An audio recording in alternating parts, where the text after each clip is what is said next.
And I remember in that moment of looking at the timekeeper, and Vince snaps at him, ring the fucking bell. Oh, they're screwing me right now. And I remember reaching back and showing that I wasn't submitting, and I grabbed Sean's leg and started to reverse.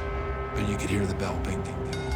If I hadn't rung the bell, Vince McMahon was gonna ring that bell.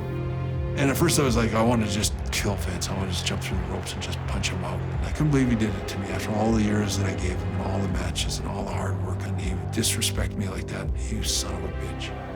But it was, it was what it was. I remember I had a nice good gobber spit. And I remember I just leaned over the top rope. Hollywood couldn't recreate something better than that. That piece of shit's locked himself in his office. Widely viewed by fans as wrestling's most treacherous act, the Montreal Screwjob would tear the lid off of wrestling's sacred brotherhood. Show's over. I got screwed. And I was so mad. And there's Sean suddenly in my dressing room. He's swearing to God that he had nothing to do with it. Sean, you were in on that? My hands are clean, that's why I swear to God. He was a bad actor. But one of the two was in on it, that I think. Sean had to be in on it. You know, at that time, I had no idea. Well, now we know Sean was just putting on an act. There was like this hush in the dressing room, and everyone was kind of stunned. I remember Undertaker got so mad that he kicked over one of those big steel barrels. He just slammed the door and said something about he was going down to Vince's office to get a straight answer on why they did that to me. You know, Vince, you got to go over and talk to him, explain why you did what you did. You got to give him one. And by giving him one, if he's gonna hit you, you got to take one. Bret came out of the shower and told Vince get out of his fucking dressing room. And then he said, if you're still here when I get out, I'm gonna get dressed, I'm gonna punch you out.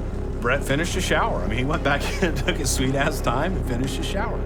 And Vince stood right in the middle of the room waiting for him to finish. So I finished showering, I come out, and it's funny because I walk out of the shower sopping wet, naked.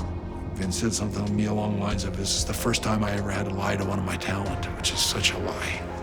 I remember tying my shoes, and I remember when I got tying my last shoelace, I started to tie it, and I go, well, this is it. I'm gonna punch out Vince McMahon. I can't believe I'm doing this. And we walked towards each other, end up tying up, just like a pro wrestling match. And I remember just sinking down and kind of just turning my whole body and thinking 14 years and coming up right between our arms. And I hit Vince McMahon with the most beautiful Mike Tyson uppercut. I popped him literally right off the ground. He went straight down, out cold. Everybody was stunned. No one could believe it. It was dead silent for a while, and nobody said anything. And then Bret said, get the fuck out of my dressing room. I mean, I have to say that I remember Shawn Michaels.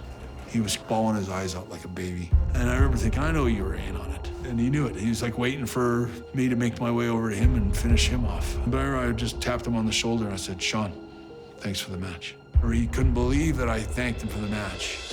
And then he looked up at me and he just burst into tears, like really blubbering. Like, I had never to that point heard of that much drama and backstage, just bullshit. Sometimes I lost sleep over what I should have done that day. Bret, you're not gonna understand this now, but Vince was trying to protect his business. It was never about not trusting you. He didn't trust Eric.